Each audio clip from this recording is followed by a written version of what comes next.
Nephew Tommy from the Steve Harvey Morning Show. Dolphin? Dolan? Dolan. Mr. Dolan? Yes, sir. How you doing? My name is Clifford. Yeah, what can I do for you, Mr.? You live at Cheshire Drive? Why do you want to know that? Well, actually, I'm at 1623. I actually bought the house that was for sale next door to you. Oh, okay. Well, congratulations. But how did you get my number? Well, actually, the realtor told me that he had your number because I said I wanted to reach out to the neighbors next door, and he told me that Mr. Dolan was actually the person next door, and he didn't think you would mind me actually getting the number. Okay. Well, I'll talk with the realtor later. But what can I do for you, sir? Well, what I wanted to know is, do you have any problems like living next door to black people? I'm sorry. What did you just ask me? I mean, like I said, I just bought the place next door, and I wanted to know, do you have any problems, living next door to black people? No, sir. I have no problem. I'm assuming you're a black man, and I have no problem with that. I judge people by their actions, not their color. Okay. Now, do you have any black people experience? Well, yeah, I've worked with, gone to school with, have several friends of many different ethnicities. What is it? What's this? How is this relative? Well, like I say, I'm gonna be living next to you, and I'm just making sure that you and I can coincide or coexist rather on the same block and not really have a problem with one another. Basically, is what I'm trying to say. Well, do you have a problem with white people? No, I don't have a problem with white people. I'm cool. I'm just trying to make sure, because me and you already have a bit of a problem already, Oh, we do.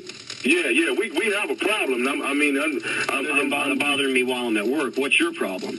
Okay, well, my problem is that, after purchasing the property, I went downtown to the city and actually looked at, the layout of this entire property. And when I look at it, you're actually 25, close to 30 feet over the property line.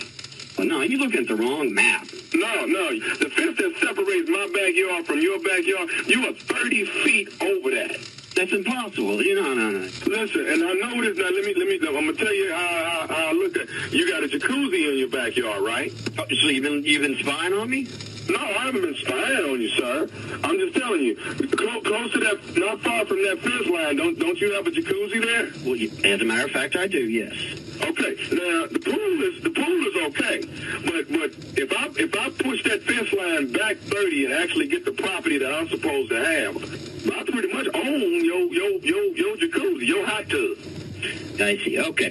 Let me tell you something. I've been in that house for 10 years. We put that fence up when we moved in, and it was based on the property line that was set 10 years ago. I don't know what you're looking at, but my fence is not moving, my jacuzzi's not moving, and there's no changing that. Okay. Well, let me. I'm glad you voiced what you wanted to voice. Now you hear old Clifford out. Let me tell you something.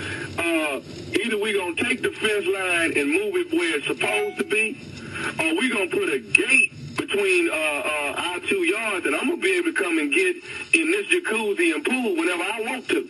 All right, let's talk about this. First of all, there's not going to be any gate, okay? And as far as you just coming over and getting in the jacuzzi at will, I got a real problem with that. You've called me at work. I'm on the job, and I'm having to listen to this on a future neighbor who's making weird claims about how he owns part of my land. That. I own the jacuzzi, sir. No, you did not pay for that jacuzzi. You did not pay for that fence. You just showed up making you called me at work and then you hand me some story with no evidence. I'll go down to City Hall and look at those papers myself because I don't trust a word you're saying. I've been there for 10 years. I've had 10 other neighbors in that backyard. Y'all cycle through once a year, I swear, and I've never had any problems with them until you come along. This is some... Okay, well, I tell you what. Here's something you need to understand. You got a new black neighbor, and you got a new black neighbor that owns your jacuzzi because you're over the fence line, all right? And as soon as I move in, I'm coming and I'm getting in my jacuzzi. you will, man. You know what I mean? This white guy is maybe going to burn down your... No, move into that. I'm going to use the jacuzzi on Monday, Wednesday, and Friday. You get it on Tuesday, Thursday, and the weekend. That's it. Because part of this damn jacuzzi belongs to me.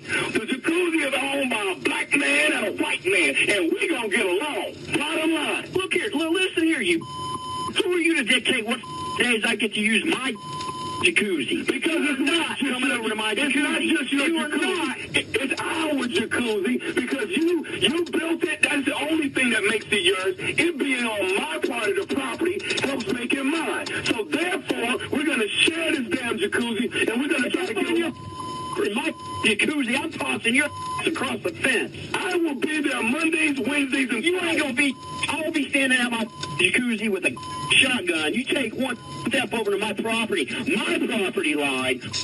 I swear, if I could jump through this phone, I'd wring your neck. You know who's going to be in there with me? Who the gonna be in there? I'm going to have Cunningham in the damn jacuzzi. Who? Cunningham. My coworker? What the? Hey, man, this is Nephew Tommy, man. Your boy Cunningham got me to prank phone call you. Payback's a... We got you, man. We got you. You got me good. Hey, I got one more thing to ask you, man. What is the baddest, and I mean the baddest, radio show in the land? The Steve Harvey Radio Show.